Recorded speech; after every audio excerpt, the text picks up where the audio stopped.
त्वमेव साक्षात् श्रीमहालक्ष्मी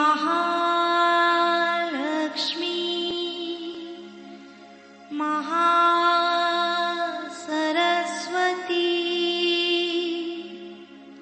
महाकाली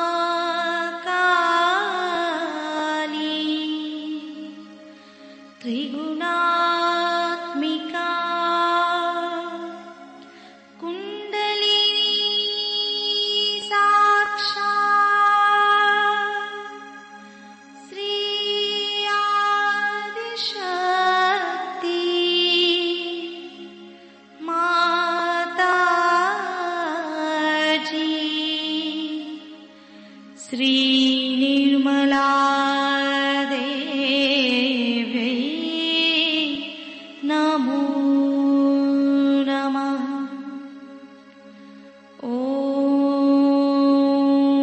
त्वमेव साक्षात् श्री कल्की साक्षात् श्री आदिशक्ति माताजी श्री निर्मला देवी नमो नमः। ॐ त्वमेव साक्षात् श्री कल्की साक्षात् श्री सहस्रार स्वामिनी मोक्ष प्रदायिनी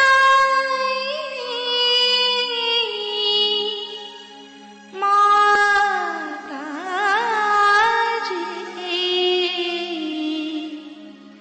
श्री निर्मला देवी नमो नमः।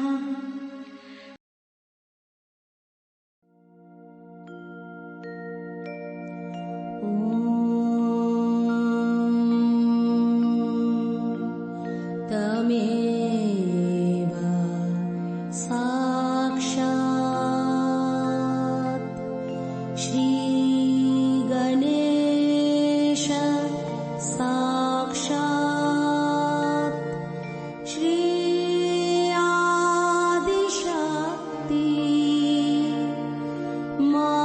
माताजी श्री निर्मला देवी नमो नमः।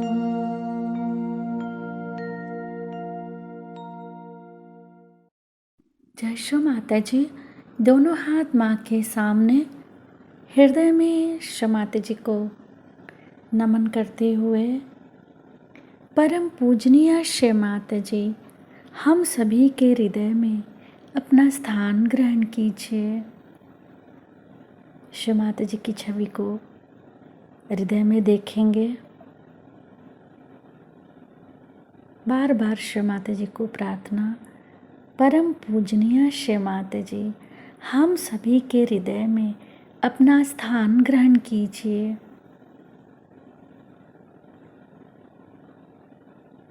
शो माता जी, हम सबको क्षमा कर दीजिए, हम सभी अज्ञानी हैं। माँ की छवि को निरंतर देखते हुए बीचों बीच हृदय में शो माता जी, आप ही तो श्री जगदम्बा भी हैं। हमारे इस हृदय को निर्भय बनाइए, हमें सभी प्रकार के भयों से मुक्त कीजिए।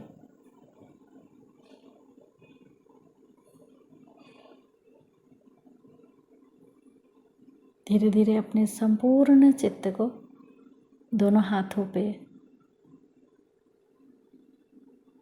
दोनों हथेली पर पूरा चित्त। क्षमाते जी, कृपा करके हमारी ओर देखिए, हमारी हाथों की ओर देखिए। धीरे धीरे अपने संपूर्ण चित्त को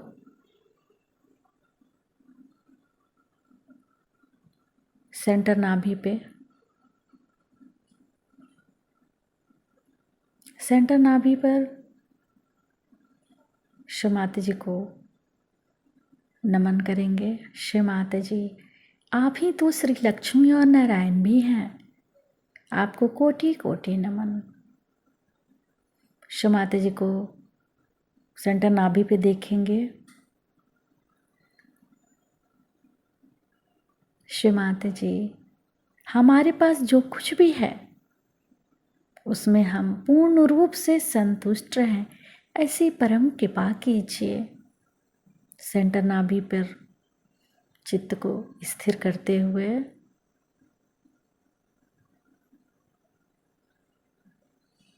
क्षमाते जी, हमें पूर्ण रूप से संतुष्ट कर दीजिए।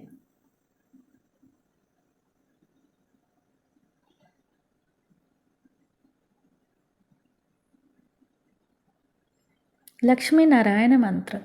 ओम त्वमेव साक्षात् श्री लक्ष्मी नारायण साक्षात् श्री आदि शक्ति माता जी श्री निर्मला देव्यै नमो नमः। सेंटर नाभि पे पूरा चित्त।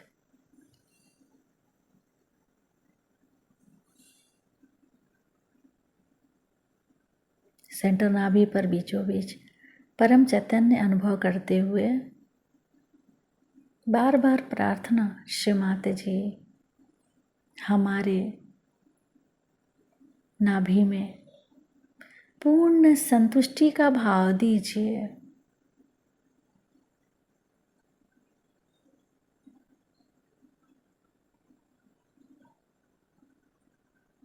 सेंटर नाभि पे अपने चित्त को क्लॉकवाइज घुमाएंगे, 7 टाइम्स क्लॉकवाइज।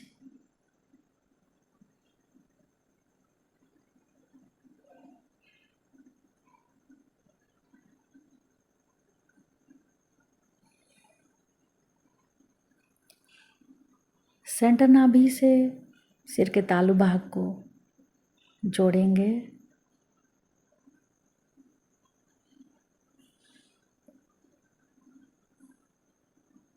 सेंटर नाभि से सिर के तालु भाग को मिलाते रहेंगे।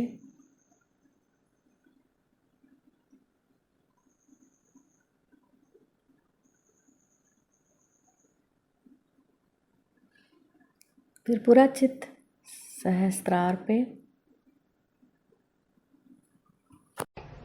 आज हम सत्य युग में शक्ति की पूजा करेंगे, क्योंकि सत्य युग की शुरुआत हो गई है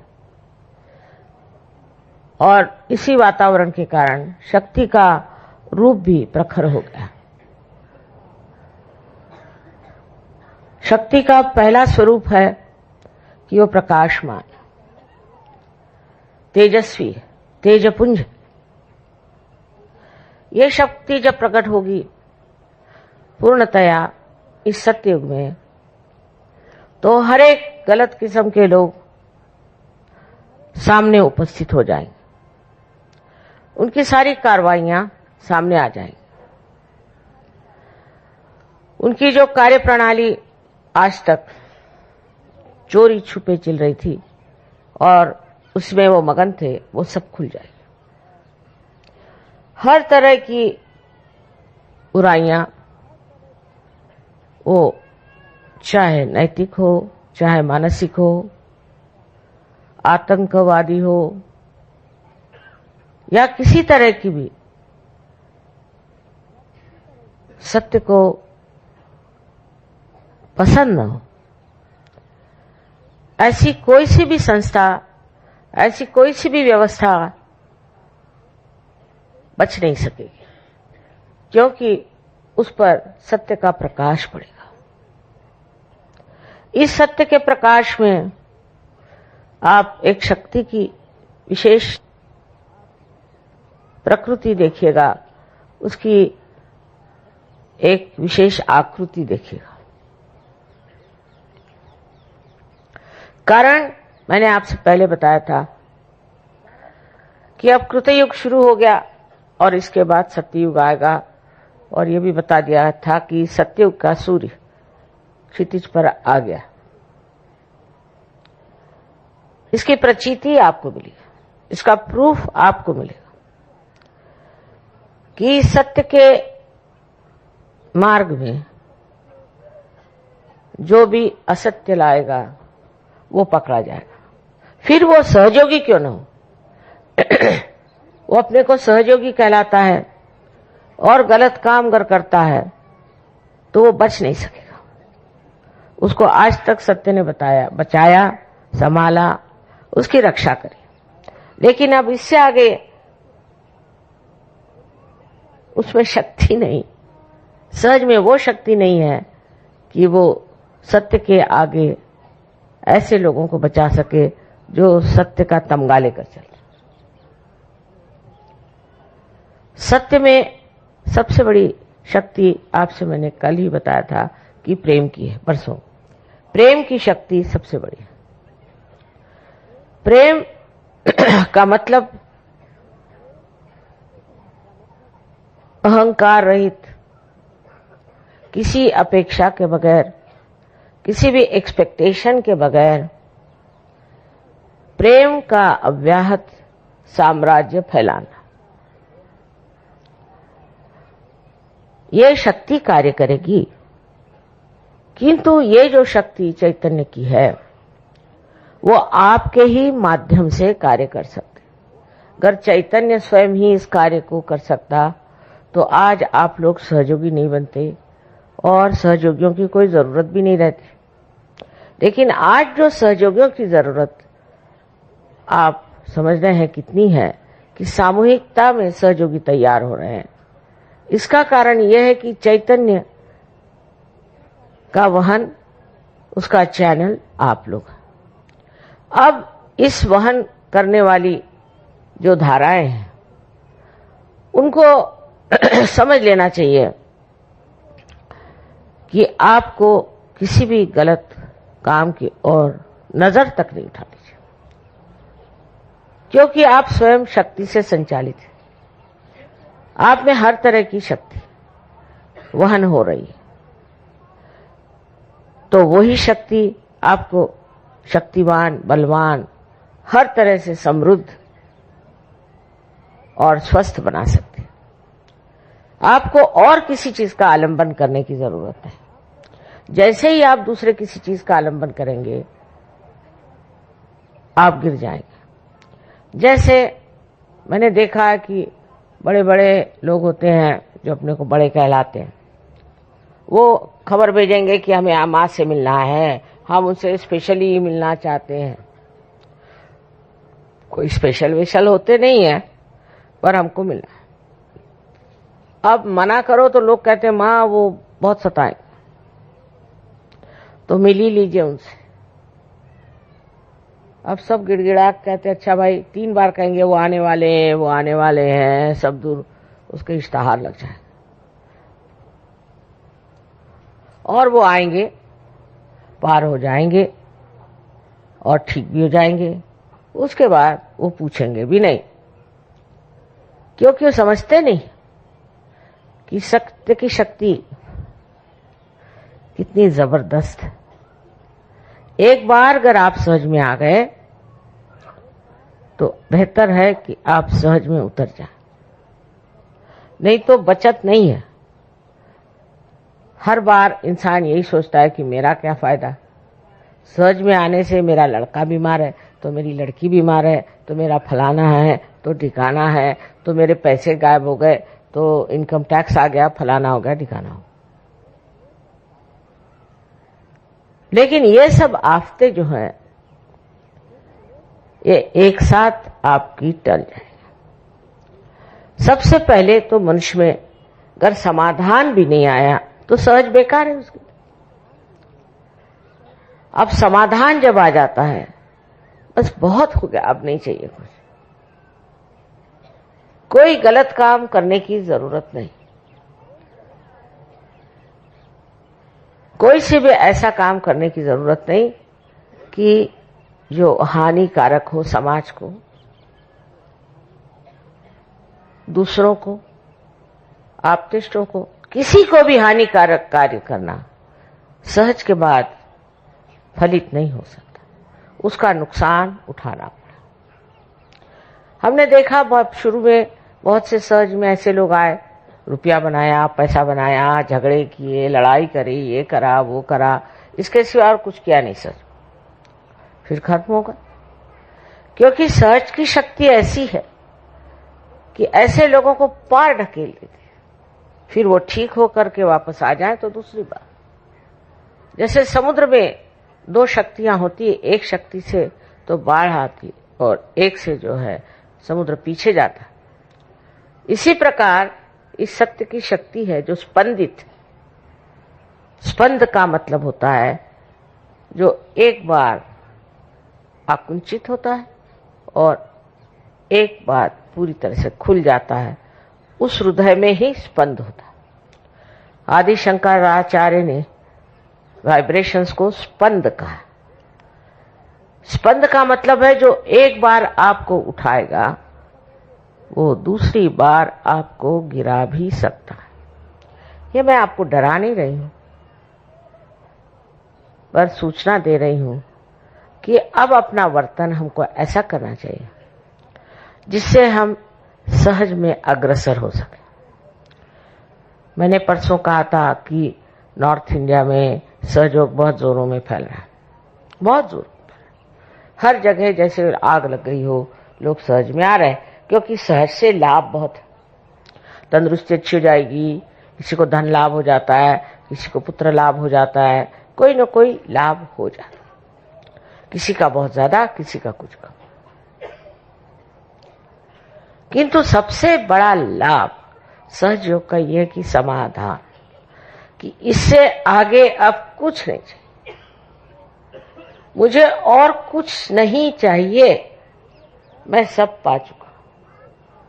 ये जब स्थिति आपकी आ जाएगी तब सहज समझना कि आप सहज में उतर गए, और फिर अनायास आपको चाहे या न चाहे सहज आपकी देखभाल करेगा, आपको सर्वथा पूर्णतया संतुष्ट कर देगा। आपका समाधान जो है वो 7वें श्रेणी में पहुंच जाएगा।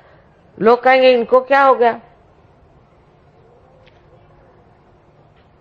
ये क्यों इस तरह से निरीक्ष हो गए, इनको क्या किसी तरह का संन्यास मिल गया, इनको कोई परवाह ही नहीं। एक बार हम अमेरिका में गए थे, वहां एक दुकानदार स्त्री थी, उसको हमने जागृति थी तो कहने लगे कि मां कमाल है। जागृति के बाद मुझे कुछ याद ही नहीं रहता, पहले मुझे हर एक दुकान की हर एक चीज, कौन सा चीज आई, कौन सी चीज गई, क्या मिला क्या नहीं मिला, हर एक बात की मुझे पूरी परवाह रहती थी और हर एक चीज मैं लिख लेती थी, और तो भी मुझे कभी नफा नहीं हुआ। हमेशा देखती हूं तो नुकसान ही होता है, जो चीज आए वो बिके ना, कुछ हो ये हो। सहज के बाद ये हालत मेरी हो गई कि अब ना तो मैं गिनना जानती हूं, ना ही मुझे कोई चीज याद है, और देखिए कमाल ये है कि मुझे नफा ही नफा हो रहा है। पता नहीं कैसे नफा हो रहा, कौन मेरा सामान बेच रहा है, कौन खरीद रहा है, कौन पैसे दे रहा है, मुझे किसी भी चीज की खबर नहीं, और इस बेखबरी में ही सब कुछ बना जा रहा। मैंने सहज ने अपने गोद में ले लिया उसे, और सारी जो कुछ परेशानियां थी, नाप तोलने की, बेचने की, नफा रखने की, वो सब खत्म हो करके वो बस मस्ती में आ गई। कहने अब क्या, मेरी तो दुकान कोई चला ही रहा है, पक्की बात है, मैंने अपनी दुकान चला।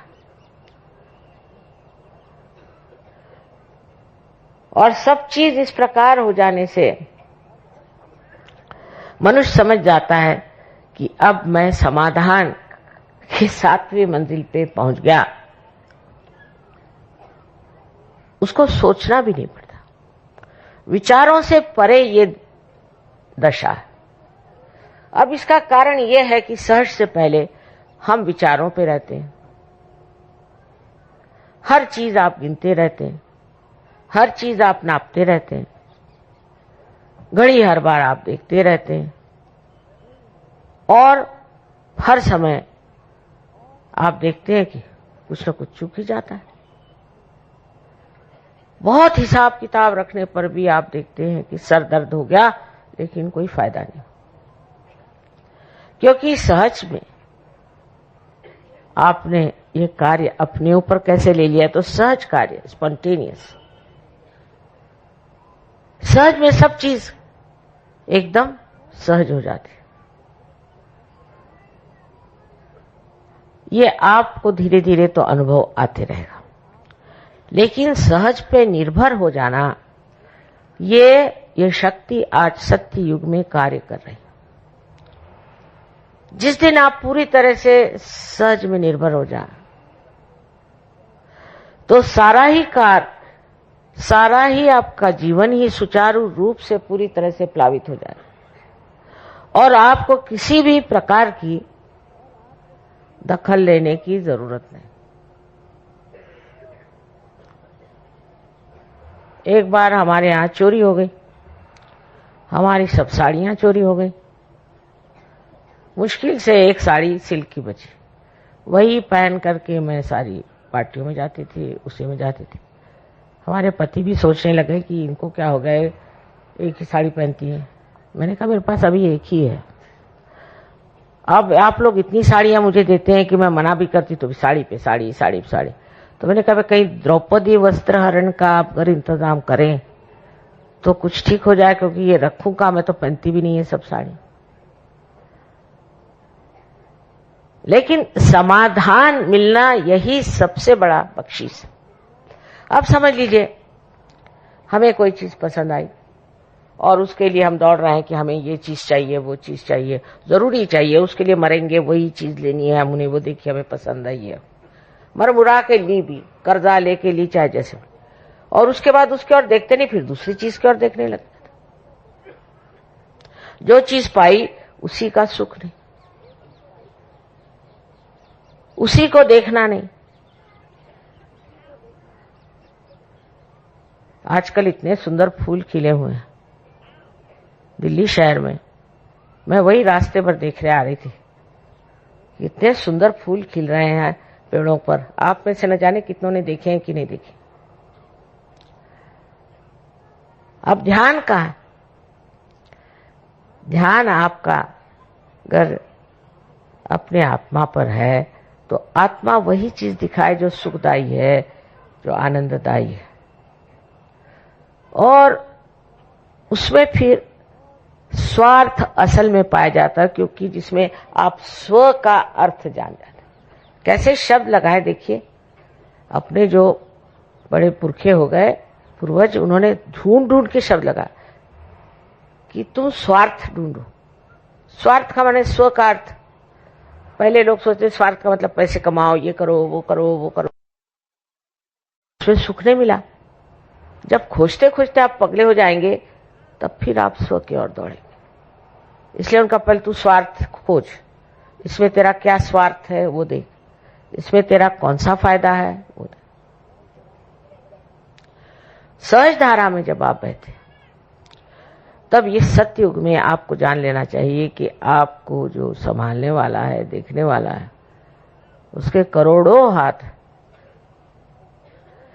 और उसके आंचल में आप चले गए।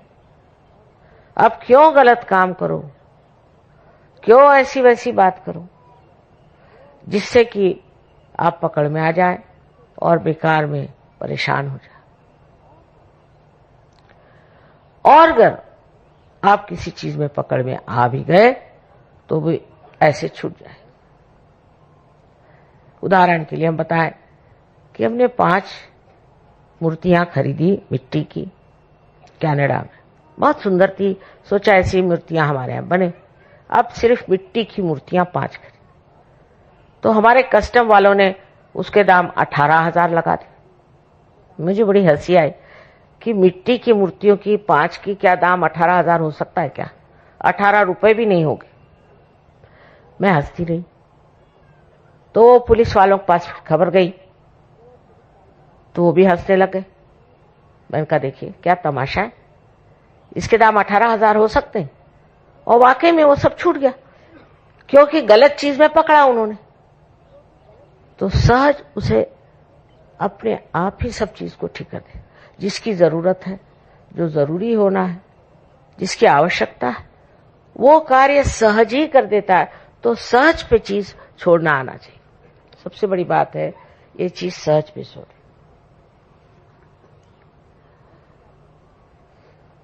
बहुत सी बातों में हम देखते हैं कि लोग बेकार में परेशान हैं, बेकार में परेशान हैं। और इस परेशानी का मतलब यह है कि अभी वो सहज नहीं। तो एक तो इस सत्ययुग में जो शक्ति का स्वरूप है वो प्रकाश, और दूसरा सत्य, तीसरा प्रेम, और चौथा मनःशांति। आप मन की शांति को प्राप्त कर लेते, जो भी होता उसे आप देखते रहते। अगर कोई आदमी विचलित होता है तो वो सहज ही नहीं। आपने कितनों के नाम सुने होंगे, सोक्रेटिस का नाम सुना होगा, ये हजरत निजामुद्दीन साहब का सुना होगा कि इनको तो ये हुआ था कि अगर तुम कल आकर के हमें हमारे सामने सर न झुकाओ तो हम तुम्हारी गर्दन काट देंगे। तो उस शहंशाह की ही गर्दन कट गई रात। वो किसने काटी? उन्होंने थोड़ी काटी, उनके शिष्यों ने थोड़ी काटी। किसने काटी? किसी ने तो काटी होगी। इस प्रकार हर चीज सहज में, मैंने कहा कि 2 तरफा चलती है। जैसे समुद्र में बाढ़ भी आती है और संकुचित भी हो जाता है, उसी प्रकार सहज में भी आप 2 शक्तियों के द्वारा देखे जाते हैं। पहली शक्ति से बढ़ावा और दूसरी शक्ति से आपको निकाल दिया जाता है। एक बार सहज से आप निकल गए तो फिर हमारा आपका कोई सरोकार नहीं, हमारे ऊपर आपका कोई अधिकार नहीं। कोई भी आपको अगर हमारे ऊपर अधिकार जताना है तो पहले सहज में घुल मिल लेना चाहिए। जैसे सुवर्ण है, तब करके जब वो कुंदन हो जाता है तो उस कुंदन में ये शक्ति आ जाती कि वो हीरे को पकड़ लेता है। कुंदन में जब आप हीरा बिठाते हैं तो उसके लिए कोई भी ऊपर से टांका लगाने की जरूरत नहीं, कोई चीज से पकड़ जरूरत नहीं। वो कुंदन, इतनी मुलायम चीज कुंदन, वो पकड़ लेता है हीरे को। हीरे से बढ़ के और कोई कठिन चीज संसार में नहीं। इसी प्रकार आपका भी कुंदन हो सकता है। और वो कुंदन में आप देखेंगे कि आपके अंदर समाधान की शक्तियां हैं। समाधान में विचार नहीं होता, विचार से परे, सहयोग से आप बुद्धि से परे, भावनाओं से परे, गुणातीत एक ऐसी दशा में है जहां कोई विचार नहीं आता, कोई विचार नहीं। आप किसी के तरफ देख करके उस पर कोई विचार नहीं करते, देखते रहते। ये विचार करने की, जिसको रिफ्लेक्शन कहते हैं, जो कुछ बात हुई फौरन विचार शुरू, किसी चीज को दिखा तो विचार शुरू। लोग पगला जाते हैं विचार कर करके। एक साहब ने मुझे स्विट्जरलैंड में कहा कि मां चाहे मेरी गर्दन काट दो, मेरे विचार के तूफान से मुझे बचा। खुद डॉक्टर थे वो। तो ये जो विचार हमारे अंदर अहंकार की वजह से या संस्कारों की वजह से हमारे अंदर बंधे हैं, और उसको बांधने वाले और भी बहुत लोग हैं। किताबें पढ़ो, कहीं कोई गुरु के यहाँ जाओ, किसी से मिलो जुलो, बातचीत करो, वाद विवाद करो। रामदास स्वामी ने कहा है, मिटे वाद संवाद ऐसा कराओ, जिससे तुम्हारा वाद विवाद का स्वभाव ही बदल जाए, ऐसी बातचीत करो, माने वाद विवाद मत करो। ये बात बिल्कुल सही कि हम लोग सहज में आते हैं तो भी हर एक चीज का हम विचार करते हैं, लेकिन सहज का चमत्कार हम जानते नहीं कि जब हमने अपने को सहज के हवाले कर दिया, पूरी तरह से हम सहज के हवाले हो गए, तो विचार भी सहज ही करेगा और सहज ही उसका हल भी करेगा, जो हम नहीं जानते पर प्रश्न हमारे चारों तरफ। अब आज मैंने कहा था, समझ लीजिए 3 बजे पूजा, मैं जानती थी सब लोग घर गृहस्थी के लोग हैं, 3 बजे कैसे पहुंच पाए।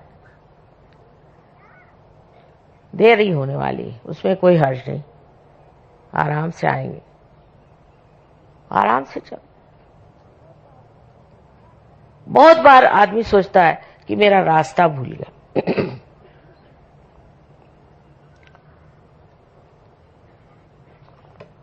वो परेशान रहेगा, कहां से रास्ता ढूंढूं, किससे पूछूं, क्या करूं, मेरा रास्ता रह गया, ये रह गया। अगर आपका रास्ता खो गया है तो सहज के कारण आपको किसी से मिलना है, या आपको किसी चीज से गुजरना है, या वहां कोई चीज का आपको अनुभव लेना है, इसीलिए आपका रास्ता खो गया। उसकी चिंता करने कौन सी बात। आखिर आप करने क्या वाले, कोई लड़ाई है, युद्ध है, वहां जा रहे हैं, और युद्ध में भी अगर सहयोगी जाए तो वो युद्ध तो जीत लेंगे, लड़ेंगे वड़ेंगे कुछ नहीं।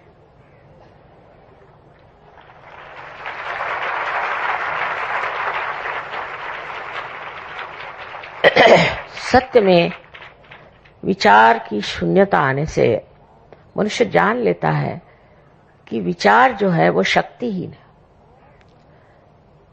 और जहां जहां जिन देशों में बहुत लोगों ने विचार पे निर्भरता रखी, जैसे अमेरिका का देश है, तो फ्रॉइड जैसे गधे आदमी पर, गधे से भी ज्यादा कहना चाहिए, मुझे इतनी गालियां नहीं आती, ऐसे महामूर्ख दुष्ट आदमी को उन्होंने भगवान मान लिया,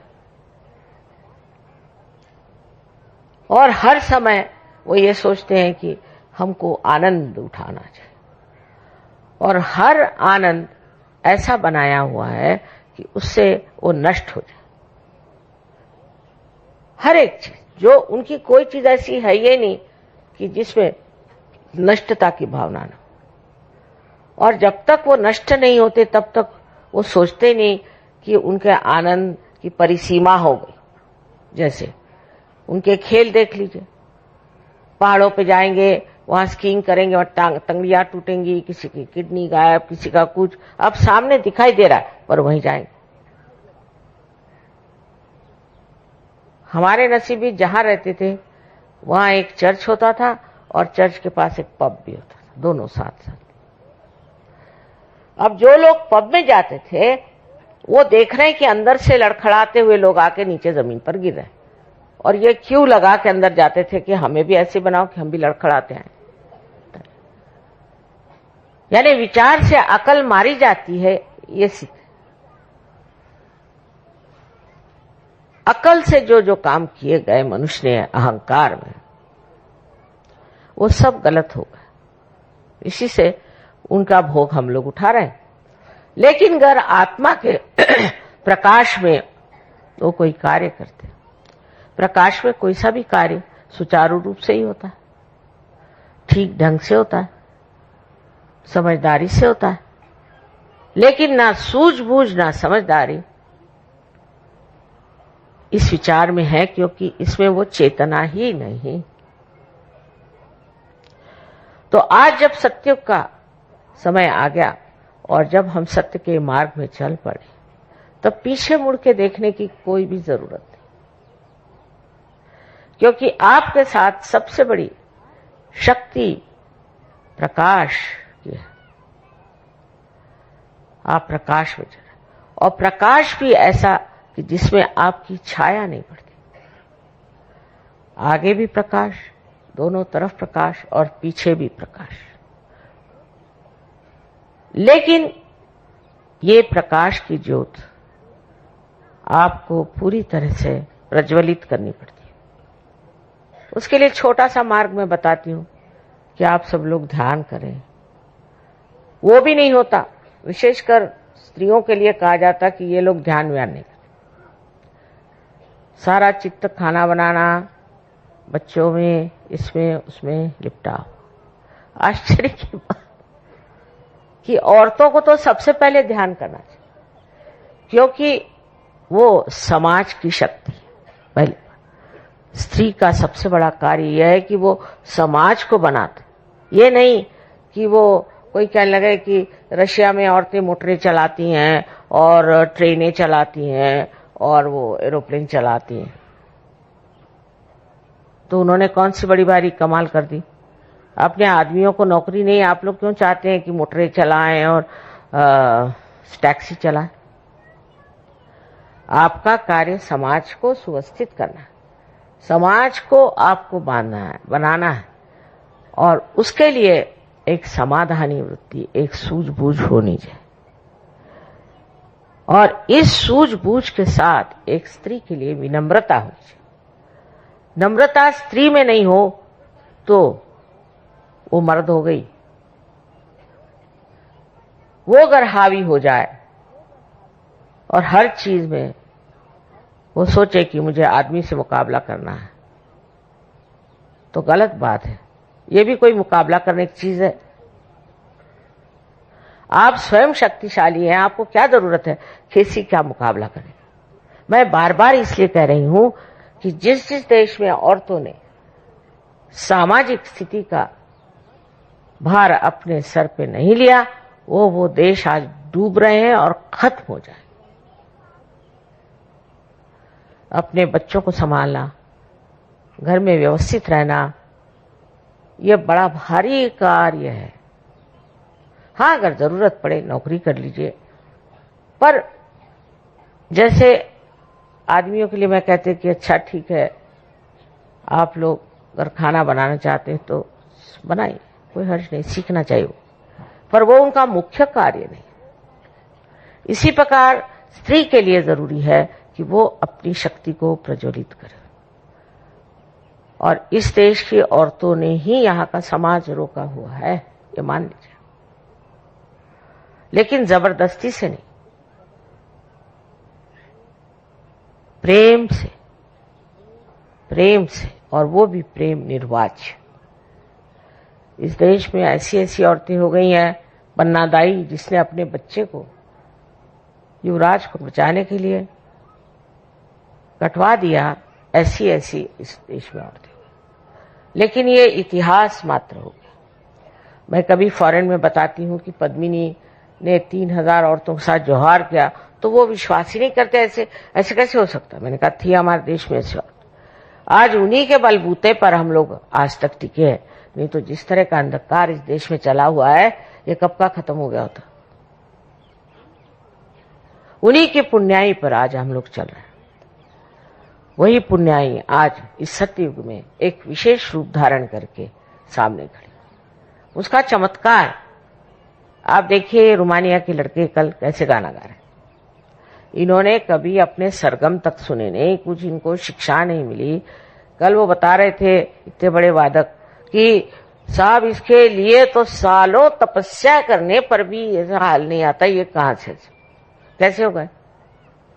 चमत्कार ही है ना।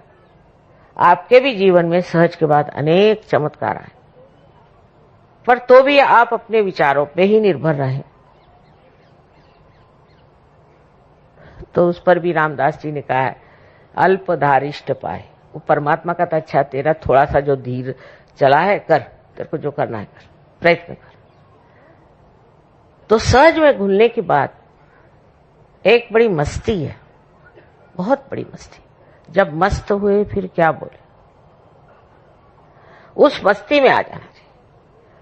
फिर इसका मतलब ये नहीं कि आप पागल जैसे घूमिए, इस मस्ती में आप कर्तव्य परायण हो जाते और उसके लिए आपको शक्ति मिलती। अगर आप शक्ति चाहते हैं तो उसके लिए सबसे पहले सहज में आप पूरी तरह से उतरे। सब दुनिया भर की चीज छोड़िए। आप किसी को पैसा चाहिए, किसी को सत्ता चाहिए, किसी को ये चाहिए, किसी को वो चाहिए। जिसने कह दिया मुझे कुछ नहीं चाहिए, अब हो गया, चाहत सब खत्म हो गई, तब फिर परम चैतन्य सोचता है अच्छा तेरी चाहत मैं पूरी कर दूं। फिर उसकी चाहत आपकी चाहत हो जाए। वो ऐसे ऐसे चमत्कार करेगा कि आप हैरान हो जाएंगे। हमने तो सोचा भी नहीं ये कैसे हो गया, ये कैसे बन गया। दुनिया भर की आफतें और दुनिया भर की परेशानियां दूर हो जाती। फिर आपको मांगने का कुछ नहीं रह जाता, मांगने का कुछ नहीं रह जाता। फिर आप देने वाले हो जाते, सिर्फ देने वाले।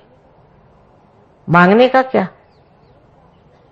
मांगने का तो वही करेंगे जिनके पास कमी रह गई और जो समाधान के सागर में डूब गए, वो क्या मांगेंगे।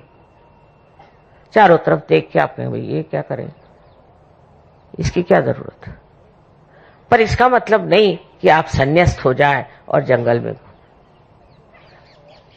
इसमें हमारे यहाँ राजा जनक का बड़ा सुंदर वर्णन है। उनको विदेही कहते थे। वो राज्य करते थे, उनके सामने नृत्य होता था, संगीत होता था और उनके बड़े भारी प्रोसेशन निकलते थे, सब कुछ होता था, पर उनको लोग विदेही कहते थे। तो एक शिष्य ने, नचिकेता ने अपने गुरु से कहा कि जब वो आते हैं तो आप क्यों खड़े हो जाते हैं। कहले वो हमसे बहुत ऊंचे, आपको पता है। उनका कैसे।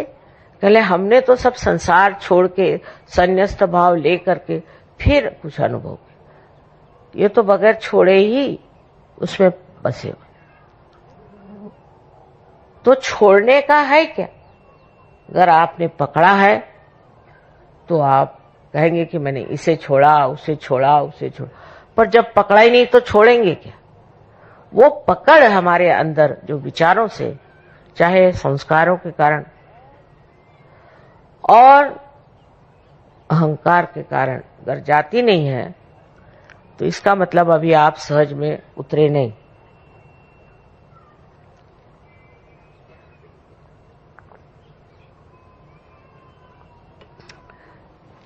किसी भी चीज की पकड़ तभी होती है जब उस चीज को हम इतना महत्वपूर्ण समझते हैं। आत्मा की कोई पकड़ नहीं, वो तो देने वाला है, वो तो प्रकाश चारों तरफ फैलाने वाला है, वो शक्ति देने वाला है। ऐसी शक्ति कि उस शक्ति से लोग अभिभूत हो जाए, पूर्णतया उसमें एकाकारिता प्राप्त करें। कितना प्रेम कि सब संघर्ष खत्म होगा। एक साहब मुसलमान अल्जीरिया के थे, तो उनके माँ बाप ने कहा कि हम हज करने जा रहे, तो कहले फिर लंदन जाओ। कहले लंदन कैसे। क्या तो हज तो लंदन में आ गया। अच्छा हाँ, कहले वहीं जाकर के तो मैंने पाया। वो लंदन आए दोनों मियाँ बीवी, और कह रहे हमारे लड़के ने बताया कि हज लंदन आ गया, तो हम तो यहां चले आए। अब ये समझ और बूझ की बात उस एक लड़के में आई और उसके माँ बाप ने कहा कि हम तो आ गया। तो मैंने कहा कि तुमने उसकी बात क्यों मान ली। कहले वो बहुत ही समझदार लड़का है, उसमें इतना परिवर्तन हो गया कि हमें विश्वास ही नहीं होता। ये कैसे ऐसे हो गया लड़का। इतने लोग हज में जाते हैं और कुछ नहीं होता उनमें, जैसे कि वैसे। शराब पी रहे तो शराब पीते हैं, बीबी को मारते हैं तो बीबी को मारते हैं, जो करते थे वही करते रहते, पर ये एक लड़का हमने देखा, इसमें बड़ा परिवर्तन आ गया। तो हमने कहा ठीक हो सकता है कि हज का भी परिवर्तन अब लंदन में हो गया होगा, और इसीलिए हम लंदन आ गए। अब ये माँ बाप के ऊपर असर आया। ये दूसरी शक्ति है सत्य की, कि सत्य इतना प्रकाशवान, बलवान और इतना प्रेममय होता है कि उसका असर बहुत लोगों पर पड़ जाता है, और लोग उसे देख करके कहते हैं कि भाई ये आदमी कौन, ये ऐसे कैसे हो गया। हमारा सहयोग इतना फैला नहीं था महाराष्ट्र में। एक साहब सहज में आए, बड़े जबरदस्त, तो अब नहीं रहे वो। तो वो कलेक्टर की कोई बात काम होगा, कलेक्टर के ऑफिस में वो आराम से बैठे रहे। कोई कहे हमें जाना, पहले उनका जाओ, जिसको जाना जाओ, बैठे रहे आराम से। उसके बाद उनको अंदर बुलाया, तो उनका भाई तुम इतने आराम से करना क्या है, सबको जल्दी थी, मुझे कोई जल्दी नहीं, मैं बैठा था आराम से यहाँ ध्यान लगा। महाराष्ट्र में तो गुरु की बड़ी महत्ता। कहले आपके गुरु कौन? कहले वो मैं नहीं बताऊंगा। नहीं बताना ही पड़े। फिर जब वो घर गए तो उनके पीछे पीछे 4-5 लोग लग गए।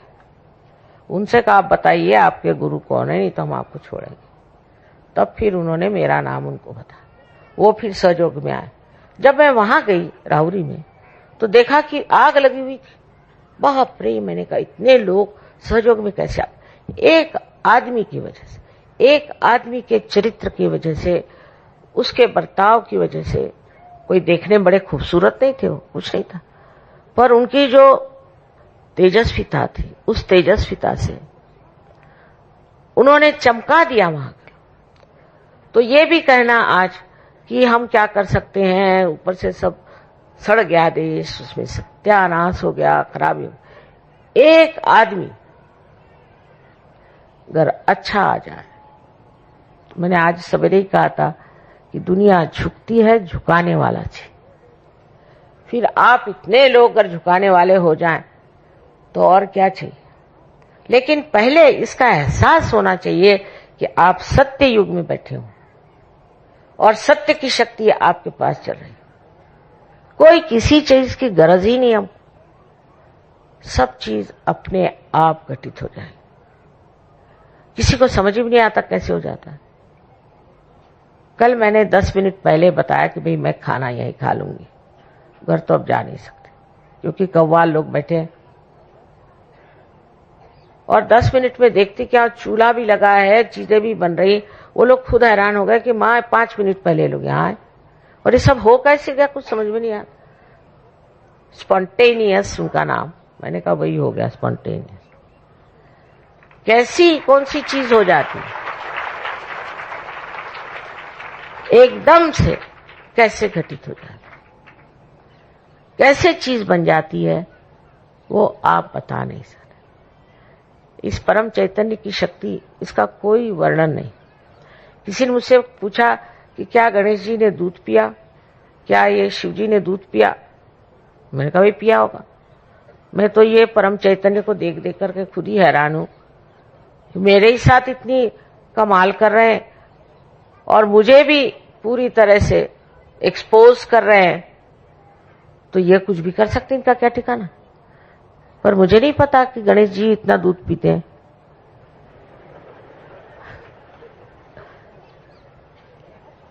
बहरहाल, तो अब चीज पे आश्चर्य करने के सिवाय और कुछ रह क्या गया। जैसी जैसी बातें हो रही हैं आप देख रहे हैं, उस पर भी आप अपने ही ऊपर निर्भर हैं, तो ठीक चलने दीजिए। आप मान लीजिए कि आप सत्य युग में उतर आए और ये शक्ति 1000 तरह से आपको प्रकाशित करेगी, 1000 तरह से। न जाने कितने आपके अंदर के गुण खिल सकते हैं और आप सिर्फ एक शब्द, जो शिरडी साईनाथ ने कहा था कि सबूरी की जरूरत है, पर यह सबूरी भी सोच समझ के नहीं कि अच्छा सबूरी करो, ऐसे कहने की जरूरत नहीं। ये सबूरी जो है, ये एक स्थिति है उसमें सब कुछ आ गया। एक स्थिति है, उस स्थिति में अगर आप उतर गए तो किसी को कहने की जरूरत नहीं, किसी को बताने की जरूरत नहीं, वो अपने आप ही सब कुछ घटित हो जाता है। ऐसी ऐसी बातें कि जो सोच भी नहीं सकते ऐसे घटित हो जाते। इसके अलावा एक बात और भी है विशेष, कि आप इस भारतवर्ष में पैदा हुए, बहुत बड़ी बात है। पूर्व जन्म के अनेक अनेक पुण्यों के कारण ही इस योग भूमि में आप पैदा हुए, और इसी में सत्ययुग पहले आएगा और दुनिया देखेगी कि सत्ययुग क्या चीज है, इसका चमत्कार क्या है।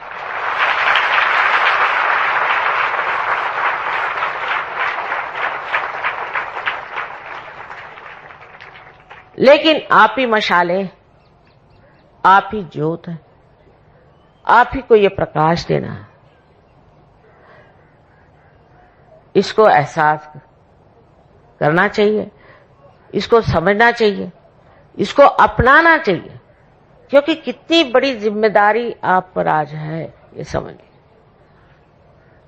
मैं भी कहीं जन्म लेती तो अच्छा होता, ऐसे बहुत लोग कहते कि मां आप अगर अमेरिका में जन्म लेते तो अभी तक पता नहीं कहां तक लोग आपको पहुंचा देते।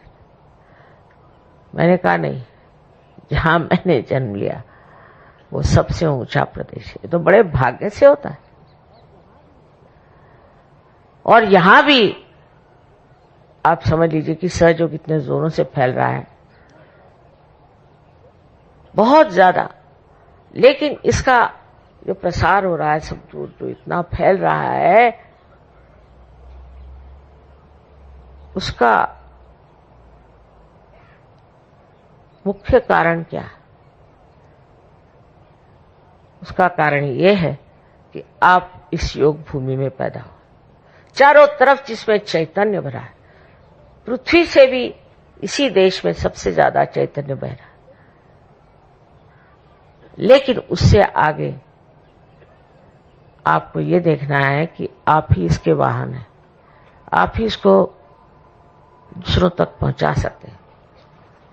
अब भी मैं देखती हूं कहीं ना कहीं कमी है, उसको ठीक करिए, उसके पीछे पड़ के उसे ठीक करिए, किसी तरह से ठीक करिए। मुझे ये चीज ऐसी करनी है, ये शरीर, ये बुद्धि, मन, अहंकार आदि वगैरह जो उपाधियां हैं, उनसे मुझे अपने को बिल्कुल खालिज कर देना, साफ कर देना, और तभी ये देश का उत्थान होगा। बहुत बड़ा भविष्य इस देश का लेगा। और जो ये कहते हैं कि ये देश बहुत खराब हो गया है, इसमें ये खराबी वो खराबी, मैं कहती हूं कि जो सबसे कठिन समुद्र होता है उसमें वही जहाज चल सकते हैं जो मजबूत होते हैं। इसलिए आपको और भी मजबूती ज्यादा करनी चाहिए। एक तरफ आप देखते हैं घोर अंधकार है, तो दूसरी तरफ ये होना चाहिए कि महान प्रकाश में ऐसे आपके जीवन लोगों के सामने उतरने चाहिए। इस बड़प्पन को पाने के लिए कुछ करना नहीं, भक्ति से, पूर्ण भक्ति के साथ आपको ध्यान करना है। यह जरूरी चीज है कि प्रेम से, भक्ति से आप ध्यान करें, और फिर जो भक्ति में आप पाइएगा वो एक ऐसी असाधारण व्यक्तित्व की प्रतिमा होगी कि लोग कहेंगे साहब ये आए कौन, ये कहां से आए, ये स्वर्ग से उतर से आए हैं कि ये कौन है।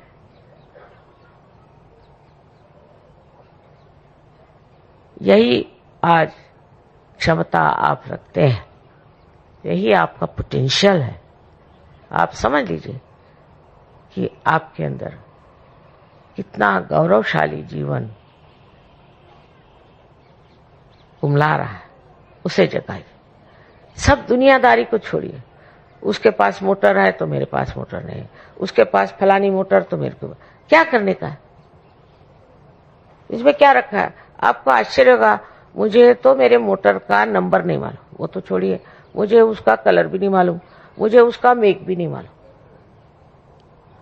मैं रुपया भी नहीं गिन सकती। पर मुझे आप 10 रुपए दे दीजिए तो शायद गिन लूं, पर 100 रुपए देंगे तो गिन नहीं सकती।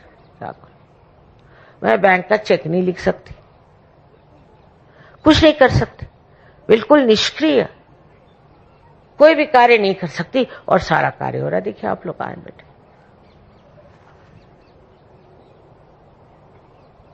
इसकी सूझबूझ अगर आपके अंदर जग जाए तो आप अपने को अंदर से सफाई कर लें, चक्र साफ कर डालें, ध्यान करें, और इससे ही सारे दुनिया का उद्धार, जो मैं कह रही हूं बार बार, इसी भारतवर्ष से होना है, उसकी दारोमदार आप लोगों पर।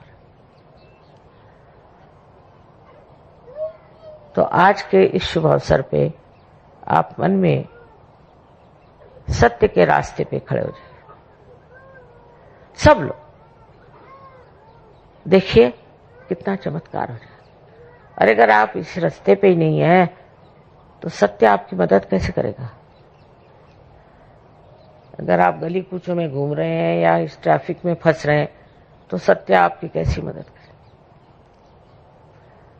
इसलिए आप आज निश्चय करें अंदर कि हम इस देश का भाग्य उज्जवल करेंगे, अपने चरित्र से और अपने सहज शक्ति से। इतना अगर आप अपने अंदर संभालें और सारी गलत बातें छोड़ दीजिए। अब हम जैसे बहुत सारा सामान लाए सबको प्रेजेंट देने के लिए, सब सहयोगियों को प्रेजेंट देने, अधिकतर तो कस्टम वालों को दिखाई नहीं, उनको दिखाई नहीं दिया कुछ, वो सोचते थे कुछ है ही नहीं।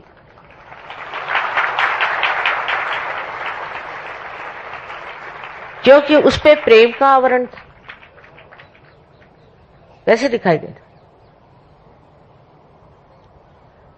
कैसे पकड़ते, दिखाई नहीं दे, अदृश्य हो, क्योंकि इतने प्रेम से परदेसी भाई आपके लिए कुछ सामान लेके आए। तो इसमें कस्टम क्या देना? प्रेम का कोई कस्टम होता है? कोई व्यापार करने तो आए नहीं है। और देखिए कि कमाल है, और वो बड़े विश्वास के साथ वहां में मालूम है, वो कस्टम वाले देखते ही नहीं, उनको दिखाई नहीं देता क्या होता है पता नहीं। एक देवी जी ने यहाँ ऐसी एक चांदी की थाली ली, तब चांदी एक्सपोर्ट अलाउड नहीं था, उसको नहीं मालूम, बेचारी फॉरेनर्स को यहाँ के तो रोज ही लॉज बदलते रहते, तो उसने चांदी की थाली अपने बक्से में रखी और ले जा रही थी क्योंकि पूजा के लिए। तो कस्टम वालों ने खोला, ऊपर ही मेरा फोटो था, तो उन्होंने नमस्कार करके बंद कर दिया।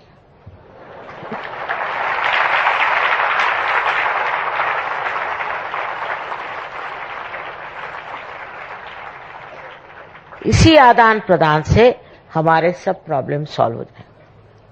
अब वो कहते हैं कि यहाँ वीजा नहीं देंगे, तो ये कहेंगे हम भी नहीं देंगे, तुम इतना रुपया लोगे तो हम भी इतना रुपया लेंगे। ये सब खत्म हो जाएगा एक दिन, ये सब खत्म होना है, क्योंकि सब हम एक ही हैं, ये सारा विश्व एक है। लेकिन मनुष्य के दिमागी जमाखर्च से ये अलग अलग बढ़ गया। यही बात धर्म की है, यही बात हर एक चीज की है कि दिमागी जमाखर्च से इंसान अलग अलग इसमें बढ़ गया। पर सहयोग सब का एकत्रीकरण ही नहीं है, सिर्फ समन्वय ही नहीं है, पर समग्रता है। सबके तत्व को एक साथ बांधने वाली ये शक्ति आज चलायमान है, उसका आप सब लोग उपयोग करें, क्योंकि यह आप ही के अंदर से प्रकटित होगी। आप सबको अनंत आशीर्वाद। रागा मालकौस Please put your attention on Bhavsagar. I feel when I listen Raga Malkos, this is the Raga of our dignity, of our principle. Let's enjoy Raga Malkos.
Yeah.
sama ma gama ma gada da ma da mani ni da ni sa da sama ma gama ma gada da ma da mani ni